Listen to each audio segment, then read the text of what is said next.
Welcome to the Scoop World Order Shocking Recruiting Edition. We had a little bit of a shocker today. We're going to survive that. We're going to break down what happened with the Kingston Villamuasa recruitment as he lands at Notre Dame with Marcus Freeman. We're going to go into happy mode and going to watch some Aaron Scott tape. Just break out where we're at. Media Day starts this week.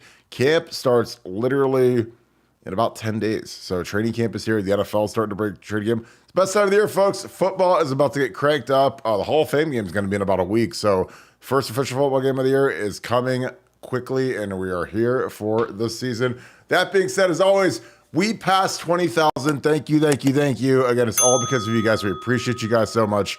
We are having a fantastic run right now, and I just appreciate you guys for all your help. That being said, I'm going to bring in my good friend Nevada Buck. Nevada, how are you?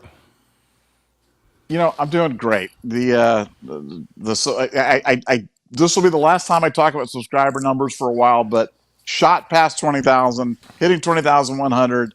Want to just thank everybody so much for subscribing. I promise you're going to leave this podcast. You're going to be a smarter fan. You're going to be a more educated fan, and you're going to have a fan that's got kind of a glimpse of what when people say stuff, what they mean. And I think with this Kingston recruitment, this brings a number of issues to light that we can talk about and stuff that you're not going to hear anywhere else. So I'm ready and raring to go. Yeah, obviously, a lot of people were expecting Kingston Villamuasa, including Ohio State, to commit to Ohio State today.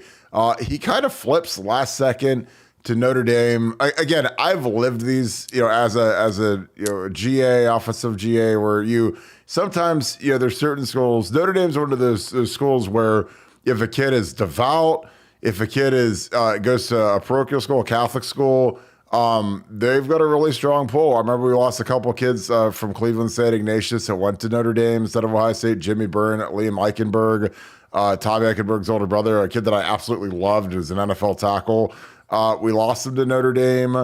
A lot of people, wanted to blame Ed Warner, or they wanted to blame, Stud or whoever the line coach is. Say, look, if Ed Warner, who coached at Notre Dame before he came to Ohio State, was the O-line coach at Notre Dame, he'd have gotten Jimmy Byrne and Liam Eichenberg. I don't think it had anything to do with the line coach. I think it had everything to do with the school and the prestige. Notre Dame's just one of those weird schools. Like, we lost Gerby Lambert, is a kid who a lot of people were upset about. He's a top 5 tackle in the country. He's from Massachusetts. Very, very intelligent kid. Family is huge on academics, and we lost him to Notre Dame. So a lot of people want to crucify Justin Fry the same way that they crucified Greg Studoir for a long time. And if Justin Fry was the line coach at Notre Dame, I think he would have gotten Gerby Lambert just because of the Notre Dame thing. It's just one of those weird things. Like I said, I've lived it. I know people don't want to hear that. It's not an excuse. It's just reality sometimes. We lost Quentin Nelson, a guy that I loved, to Notre Dame because the prestige of Notre Dame. His dad loved Notre Dame. And Harry Heaton is a fantastic coach, but he wasn't some whiz bang recruiter, but they loved Notre Dame. So, Nevada, what was your reaction? I mean, has there ever been kind of a weirder stretch for the Ohio State beat with these guys being seemingly locked in and then flipping like this? Well, look, I think it's a function of NIL and other things that are going on. Obviously, this is not an NIL case, but in the NIL era, recruiting stuff is always going to be fluid. It can change with a phone call. That's why we've kind of pivoted away from recruiting information to inside information, because I think recruiting information right now it's so fluid. It's unless you're doing the edits, making the announcement, it's tough for anybody to be right. And that's why some guys that have been historically right for so long and stuff are just missing like crazy and all these recruits. That's number one thing. The number one point to remember on this is the game has changed. And, what used to be information and solid information right now is really tough. It's a tough business. Now, having said that, let's talk about the Kingston situation. One, when there's blame to be assigned, we will assign blame. In this case, the kid is literally quoted as saying, I couldn't see myself at Notre Dame. I read Hebrews, the book of Hebrews, and it said, go ye with the faith that you cannot be seen. And so I picked Notre Dame because of that. You can't sell through that. There's nothing to do. Like I want to be mad at James Laurinaitis. I want to be mad at Jim Knowles. I want to be mad at Ryan Day. You can't be mad at anybody. There's nothing you can do in a situation like that. When something like that happens, sometimes you just have to say, stuff happens. We just, it just happened. And that's unfortunate. It's disappointing, but that's just the way it is with that. And religion's a funny thing. Religion causes people to do a lot of amazing things and a lot of weird things. And, if your views are not aligned with religion, you know, any job you have, any relationship you have, anything you have can get out of whack in a hurry if your religious views go out of whack. And on this one, I can tell you the most surprised people in the room on all this were USC insiders and Notre Dame insiders because they didn't have this one. And this goes down, back to the Sharif Floyd "I had a dream" type of thing, where this was just one for the books. I mean, he read in the book of Hebrews, and it told him to go with his faith, and so he took a leap of blind faith to the place he couldn't see him. So that's one. Two, when you read words like an OSU insider said, we got to pivot, or this, or blah blah, that's Mark Pantoni. That's Mark Pantoni. So whenever you see that on any of these other blogs or any stuff like that, they talk about their quoting stuff, it's Mark Pantoni. So Mark Pantoni's that's what he's saying. That's where he's moving the stuff towards. And I know they want to blame Jim Knowles on this stuff and say, well, they got to do this, they got to do that. This one isn't Knowles' fault. If it was Knowles' fault, believe me, we'd be the first ones to say it. But like, this is just happening. So I think when you see that stuff and you see them starting to kind of try to shovel blame away from the experts that have been picking this stuff through an OSU source towards Jim Knowles, just know where that's coming from. That's where it's coming from.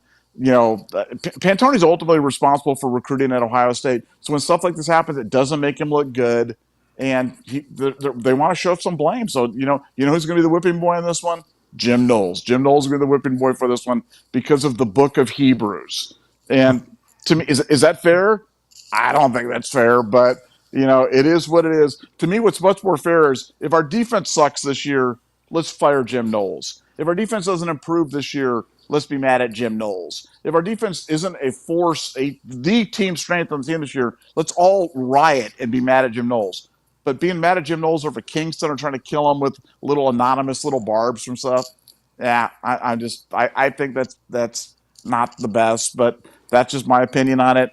That's my blurb. That's where I stand on Kingston. That's the real stuff. That's how I really feel. I haven't talked to you, Kurt, because you and I have been running around this weekend. It's been a crazy weekend, as you're well aware. Don't know where you stand on this. Don't know your opinion. I would love to hear it. I mean, for me, it's like I wrote this on BuckeyeScoop.com, guys. We've been on the board all day, and I just said, look, if you trade everything, if you trade Ryan Day, his entire coaching staff, his entire team to Notre Dame, and then you get back Marcus Freeman and his entire, Al Golden and Al Washington and everyone else that they have and all their team, then Ryan Day and Jim Knowles and James Laurinaitis are happy because it's Notre Dame. Like they would be getting Kingston. Like I don't really think any of the I think all of the coaches did fine in this recruitment. I think that James Laurinaitis did a great job. I think Al Washington did a great job. Whatever. But I think that the aspect of Notre Dame with their religious thing, sometimes that is the ultimate trump card, in recruiting. So again, I don't make excuses for Ohio State. I never make excuses for Ohio State, but I just think that sometimes I've sat in those meetings where we found out a kid was going to Notre Dame, and it's like, like with Ed Warner literally came from Notre Dame, and we lost kids to Notre Dame. And I was like, well, if Ed was still at Notre Dame as the line coach, he probably would have gotten that kid. If James Laurinaitis and Jim Knowles were the defensive coordinator and the linebacker coach at Notre Dame, they probably would have gotten Kingston. So I don't know what you're supposed to do. Again, and honestly, frankly, I'm sure he's a great kid. God bless him, whatever. But like the program will survive somehow. I mean, I know people, they always like to have this next, like, oh my God, how are we ever going to make it without Kingston, Villanueva? And again, I think he's a very good player, but he's not a quarterback and he's not a superstar. Like if we can lose Dylan Raiola and survive and the beat can go on, then we can lose this kid and we'll be okay. I promise. This is on to the next one. And again, in the era of the transfer portal, we might see this kid again. I mean, like EA Gaote, the kid that went to SC, he ended up coming to Ohio State after a lot of us, the kid that was from Bishop Gorman, and he was, a 5-star kid, and oh my God, we lost him to SC. However, so he ended up coming here. So, things work out. In the era of the transfer portal, when we miss on a kid like this, I don't care because it means we can go get a kid who's got 30 career starts, and he enters the portal, and then he can play linebacker. And again, I'm not even worried about linebacker for a couple of years because we got CJ Hicks, we got Sonny Styles. We got guys behind Steele and Tommy that are like chomping at the bit, ready to go. So, I'll be good. Again, I recruit like the way college football is with the transfer portal. All I care about is this year's team. I'm not worried about 2 years from now, 3 years from now, because everything can change. Everything can change. Ryan Day could go to the New England Patriots. The team can win a national title, they can lose a national title, but they can go hit the portal and fill their needs. And they did that this year. Everyone's like, oh my God, how are we gonna fill an offensive line with those tackles? We got Josh Simmons, he's gonna start at right tackle. Boom. Congrats. Everything's fixed. We need a tight end. We can go find a tight end. Like wherever there's a weakness in modern college football, now the NIL's getting tuned up and whatever, we're gonna be competitive and we're just gonna be fine. So was that fair and accurate, Nevada? Is that about what you expected out of me? Because again, I've lost these battles to Notre Dame literally as a coach, and sometimes when a kid says, I go to Cleveland St. Ignatius, I'm Catholic, my family's Catholic, I love the blue blood thing, I love it's a little more preppy to go to Notre Dame. Like I don't know how Ohio State's supposed to combat the religious thing because we don't have a religious part of our university. We're not a Catholic school, so. I don't know. What are your thoughts on that? Well, again, I think that there's certain levels of being religious. I think most of us identify as being religious in one way, shape, or form. My kids went to Catholic school when we lived overseas. I went to Catholic school growing up. Even though I wasn't Catholic, what I'm saying? Yeah. Even though we were Episcopal, but those are the best schools to go to, and you go to different places, you do different things. So you're never really sure how devout someone is, and if someone's going to make a life decision to go to a place that they can't see themselves, they don't feel they fit in, based upon Scripture, well, that's just different level. I mean, that's just different level, and that's when that happens, you just tip your hat. And I'm not convinced that we won't see him down the road because stuff like this sometimes he might read another piece of scripture that says, don't be fooled by the double talk of the act of faith. Go with your heart to your loved one. And he might go, oh, that means Ohio State and flip. So, we don't, you don't know, but I think this one's a weird one. I think we just kind of tap it up, move on to the next one.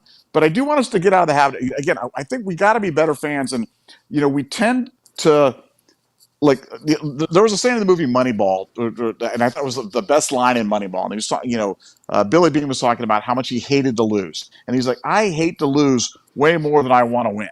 And, I'm the same way. And I know that that's a dominant feature of my life. And I think for a lot of Ohio State fans, we tend to focus on the things we lose as opposed to our wins. I mean, we talk about, Aaron Scott. We get him. How long will the thread be? Versus if we don't get him, how long will the thread be? And it's like, man, we got to be better than that.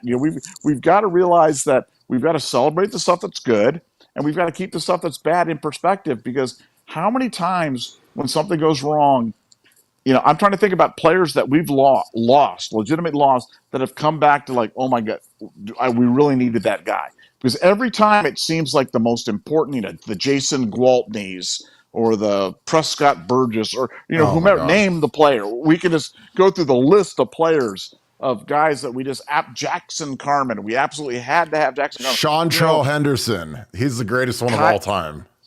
Kyle Kalis. I mean, Yeah. there's so many times where it's just like, it's just despair and all hope is lost, and it always works out. And I think, when I'm trying to think about a single time, I mean, I have to go back to literally, and this is going back, I mean, way back. I mean, like Charles Woodson or something. I mean, we're talking about that far to having a guy that I'm like, wow, we missed on him and we really could have used him and he really could have helped us. I mean, and how many guys have been like that? You've been around football at every level, player, coach, analyst, all American. How many guys have we really missed on that? You're like, wow, I really wish we had him on the team.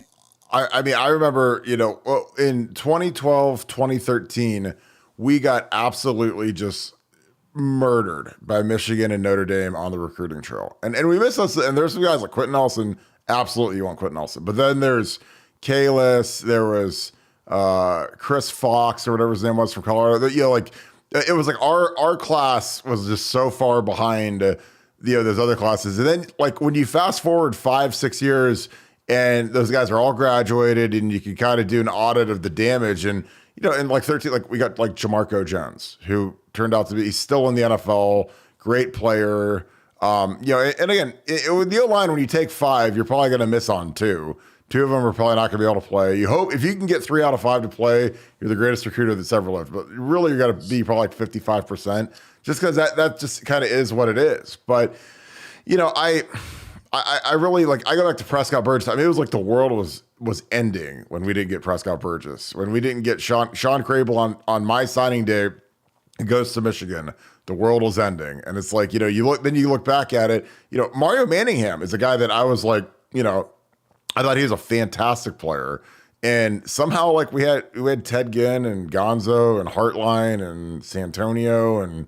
We didn't really miss him, I mean, even though he was a really good player and he won that Super Bowl with the Giants against the Patriots, and but somehow we survived. And again, and with Kingston, again, I'm not giving some sermon of we're allowed to miss every recruit, but like if you really break down the dynamics of who is getting blamed right now, like I don't know what Jim Knowles or James Lawrence could have done to defeat a guy that reads scripture and says, go to the place that you do not see yourself at, like Notre Dame. And that's what makes it pick Notre Dame.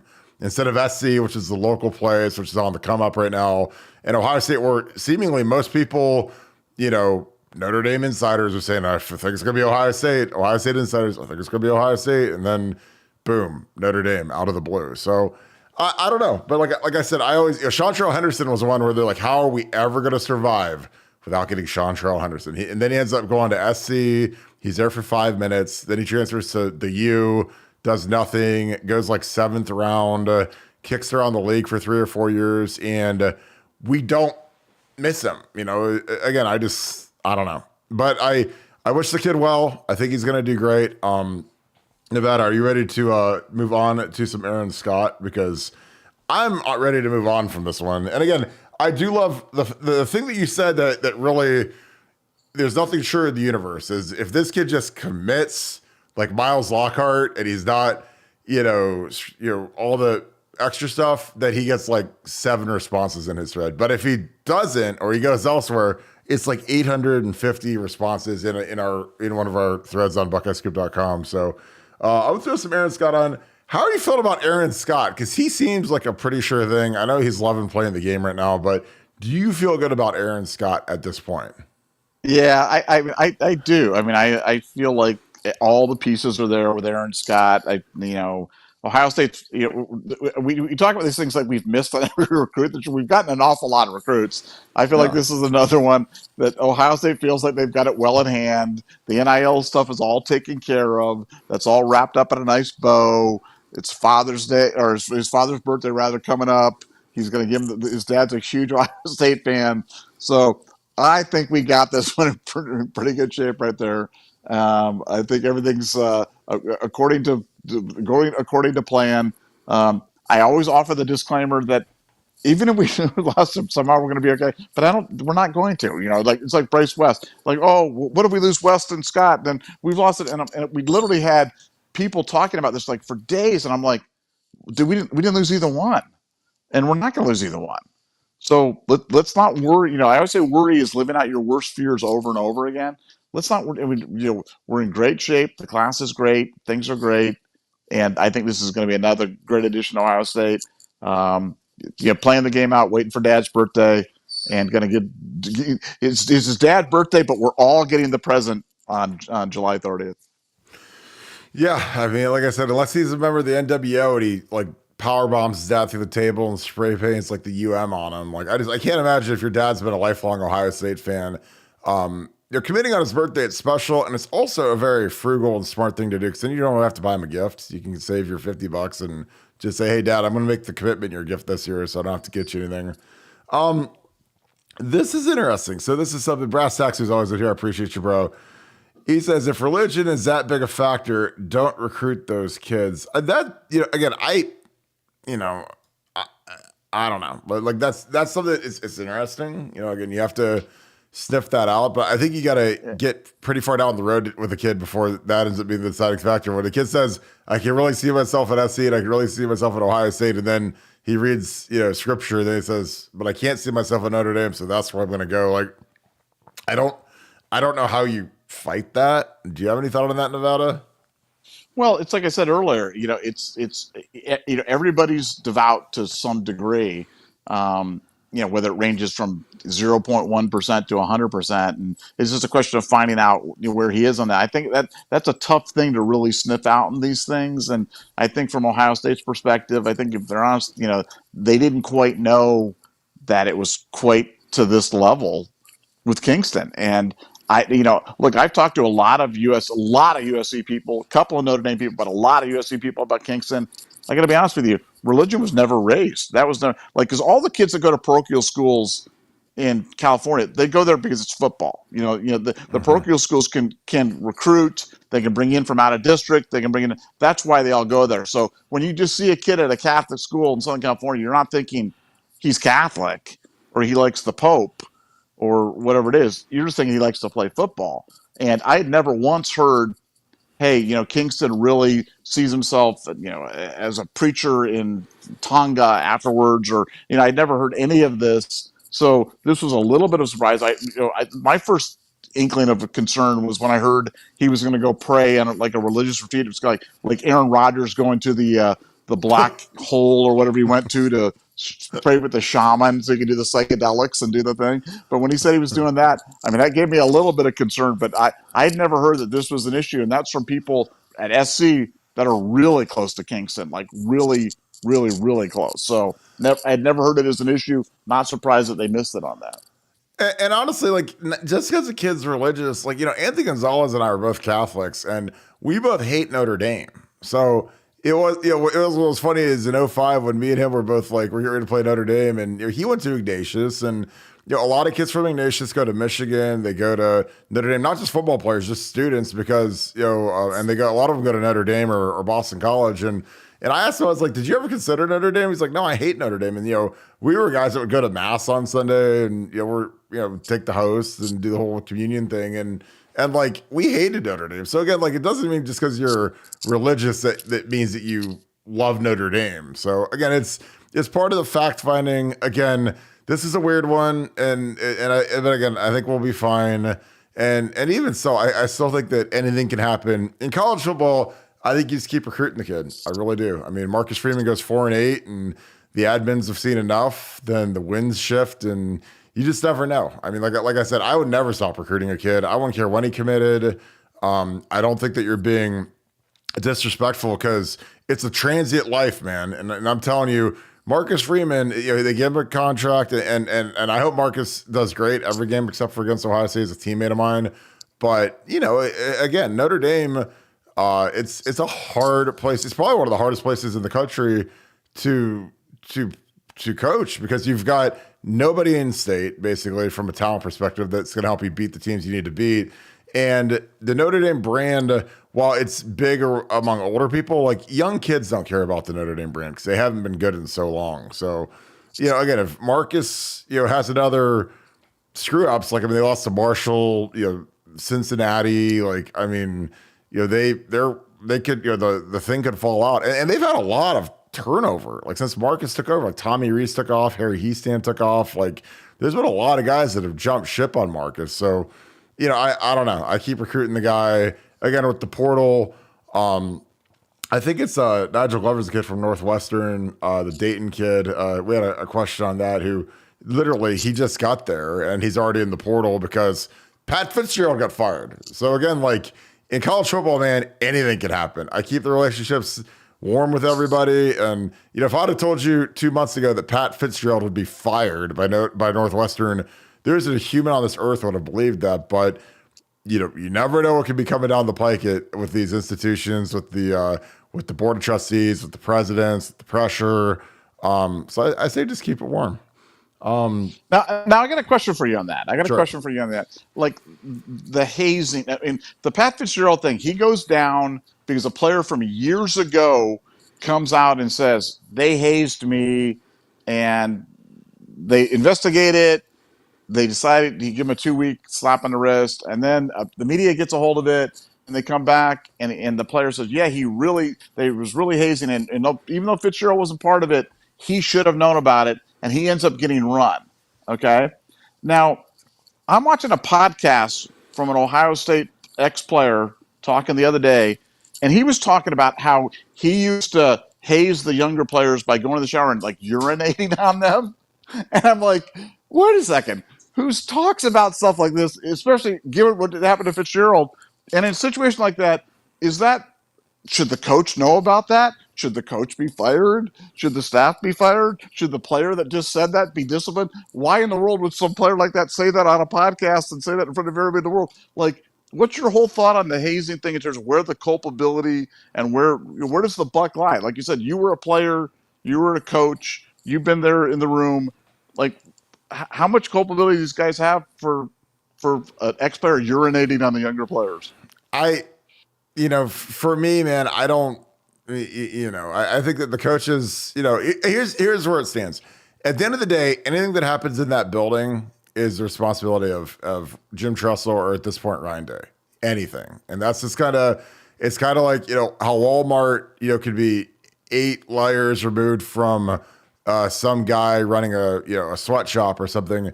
They might say, "Oh, we had no idea because it was in Indonesia and it's 85." But guess what? They're still tied to it, and at the end of the day, they're culpable for it. And it all comes up the food chain. So, again, I've seen. I mean, I didn't personally haze. I never wanted hazing. I never saw hazing. But I'm just one person. Like, I'm not omnipresent. I'm not in the building 24/7. Like, when you're in training camp, when a lot of the hazing goes on, I'm just in my hotel room because everyone is in a hotel room with a roommate. And I never did any hazing. I was never hazed. So, but I mean, could it have gone on? Yeah, absolutely, for sure. Just because, you're in a big hotel. There's, 50 rooms or 60 rooms with 105 guys and the coaching staff in them. So, I don't know. I think that it depends on the frequency too. I think if it's a one-time thing, it's different than if it's like every Tuesday, it's time to go do something to somebody, like, and there's like a pattern there. So, but yeah, I don't know. It's a good question, but I just think, in my mind, is the head coach, is it his fault that someone got hazed 20 years ago or 15 years ago or whatever it was, and they did this? I mean, I don't know how the head coach is supposed to know, but at the same point in modern, athletics, with the faux outrage and the agenda of some of these groups, like the board of trustees and the president, they're not going to wait around and let the football coach plead his case. They're just going to whack him and just say, "Hey, we put a bullet in the lame animal's head just to put it out of its misery, to minimize impact of lawsuits." Because I always think that when they make decisions like this, I always think that it comes down to, well, how big is the verdict going to be if they keep that guy there? Then they get sued. You get the lawsuit crew coming through, the contingency attorneys, and you knew all this and you kept him as the head coach and you ignored it and blah, blah, blah, blah, blah. So it's like, I think that always has a huge reason as to why they bullet a guy because Pat Fitzgerald's like their Archie Griffin. I mean, he is Northwestern football. He's the only guy that would take that job and not be trying to leave every single year, which is why he was a lifer there. I mean, he's on the Ring of Honor. He won the butt kiss there. Like, he is Northwestern football, but even still, it just goes to show you that you can't really trust anybody in that arena of college football because they will bullet you. We got a bunch of Notre Dame people in here. I love it. But yeah, I don't know. Like, to me, here's my answer. If is Pat Fitzgerald responsible for what happened? Yes. Do I like that? No, because he's not omnipresent. He's not some spirit that can see every inch of the facility at every time. And if nobody tells him, how's he supposed to know if he's not in the room or if he's traveling for recruiting or if he's, well, he's at the Big Ten media days, like, which again, for him, that is about to be a miserable experience. Like, I thought that, losing the national championship was bad. Going through this hazing thing for those kids when they go to the Northwestern thing is going to be absolutely terrible because every single question is going to be about what did you know? What did you see? Did it happen to you? How do you survive? Whatever. So yeah. What are your thoughts on that? I'd love to know your thoughts on that. Do you think that the head coach is culpable to that if there's a hazing incident that is unreported to him until a later date? It all comes down to what did you know, what should you have known at the time, and the difference between fault and responsibility. Obviously it rolls up. It's your responsibility. It may not be your fault, but ultimately it is your responsibility to oversee your program. But should that be should it be a terminal offense for one of the ex Walton who's running Walmart because some manager in some store in Walmart did something bad? Maybe ultimately his responsibility, but should he lose his job over it? I don't know. Like you said, it's hard for you to kind of watch everything all the time in terms of what's going on in the program. So no, it's you just look. You just hope that the wheel of awful doesn't spin and fall on you. And as an Ohio State fan, that's what I hope for. When I get up, I don't want to read any articles about Ohio State. That's what made the whole Trussell thing so bad, was getting up every single day and scanning ESPN.com or whatever it is to see what was the story of the day. Remember the stupid Columbus Dispatch article about vehicles being registered, and that turned out to be bogus. And there was all these things that came out, and you're like, man, every day it just felt like another blow. And as an Ohio State fan, I'm just, knock on wood, but we've been able to avoid that up until this point. Hopefully that continues, and you just hope that the mob doesn't turn on you at some point, because when the mob comes, it's tough. You got to throw somebody to them. Somebody's head's got to roll to appease the mob. And look, I hope it just all sticks to football, because the prognosis for football for Ohio State is so great right now. I love our staff. I love our players. I love the culture of the team. I love the direction of the team. I love the way recruiting's going right now. And, I can't wait for 2020. Like you said, it's 10 days until training camp, and it's going to be unbelievable. We got some great position battles coming up on the offensive line. We got some great position battles coming obviously at the quarterback, with the most important position on the field. And got a lot of young guys that are super talented that haven't seen the field yet that we're going to get a chance to see for the first time. And that's exciting. And then we get to go to Notre Dame. And despite the fact that we lost Kingston, we get to go blow them out in Notre Dame. And nothing is better than scoring touchdowns in front of touchdown Jesus. You know what I'm saying? It doesn't get any better than that.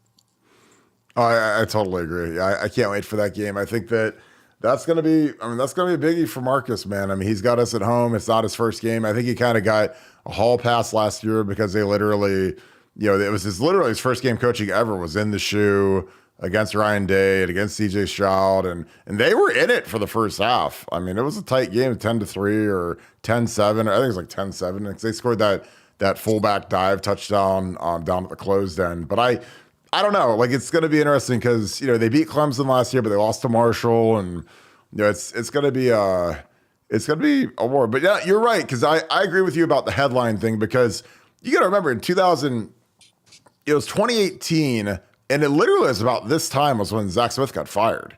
And that just came out of nowhere. The whole Courtney Smith thing, all the allegations, all the Urban stuff came out. And, because it was right before Big Ten Media Day. They fired him. They made Brian Hartline the interim coach. Urban had to go to Media Day. Literally, I think that he fired him the day that he got to Media Day, which was this Wednesday. And then, before we knew it, Urban's on trial, and then he ends up resigning because he, I just think that he hated Michael Drake so much that he couldn't take it anymore. But, at that point, when all the Zach Smith stuff started, and trust me, you know how we feel about Zach. I love Zach, and I thought he got railroaded. But when all the Zach Smith stuff went down in Nevada, did you think that was going to be the end of Urban Meyer as our head coach in 2018? No, I really didn't. But, I underestimated just how much he hated Drake and how much he felt betrayed by the OSU board of trustees. and by the president. And I'm firmly convinced that he'd still be the head coach at Ohio State. People want to talk about, he burns out and he did no, he got betrayed. He got stabbed in the back. And, when you're stabbed in the back and you've got that pain of that cyst kind of going there and you're kind of going, why am I putting up? I've got more money than I'll ever spend in 7 lifetimes. Why am I doing this for these people? So that's why I've always said, under the right circumstances, I believe Meyer can come back. And I know I may be the only person in the whole world saying that, but if something happened and Dave jetted off to the Pats or whatever the circumstances were, and they needed somebody to come in, would they turn back to Urban Meyer? Maybe. Maybe. Would he come back? You never say never.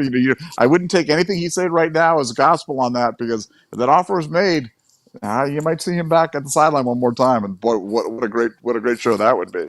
Yeah, and I think it really depends on how Luke does at Wisconsin. If Luke crushes it and they go 11-1, and we see him in the Big Ten championship game this year, then his stock rises. And if something would happen to Ryan, then I think Luke's the guy. But if Luke stinks and they go 6-6 and he's not, again, you're only as faithful as your options when you're one of these athletic directors or you're the president at Ohio State. And as much as I'd love to see Mike Vrabel, I just can't see him leaving Tennessee, because Tennessee, like that owner loves him. They fired the GM. Vrabel has a ton of power, and that stadium that they're building is about to be awesome in Nashville. So, if he has a good year, I can't see Vrabes getting whacked. And even if he did get whacked in Tennessee, he's the NFL coach of the year. I'm sure he'd have a head coaching job in the NFL in about 5 minutes. So I don't see him as a college guy, but Urban would be interesting, because I just think that the way it went down with Jacksonville and the way that sour taste in your mouth and all that, like I don't know. Like I said, Dick Vermeil came back and coached the Rams, in the 90s when he'd been out of it for 20 years. So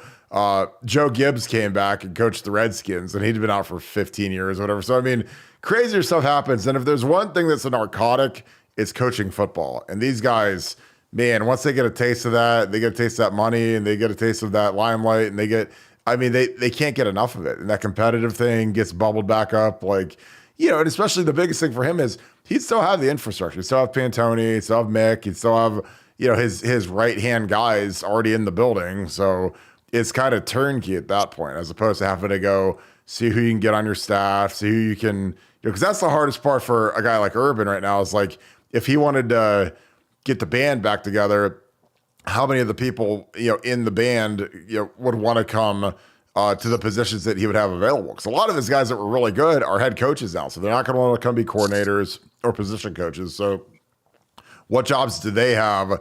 Can you get it all back together? So, well, it's a great show. I know, it's so funny. A lot of people love the thought of Urban coming back. But the funniest thing about Urban is that a lot of people are like, "Oh, I don't want to see us run the quarterback in JT." And I'm like, dude, did you watch his last season? We had Dwayne Haskins, who's the slowest quarterback in school history.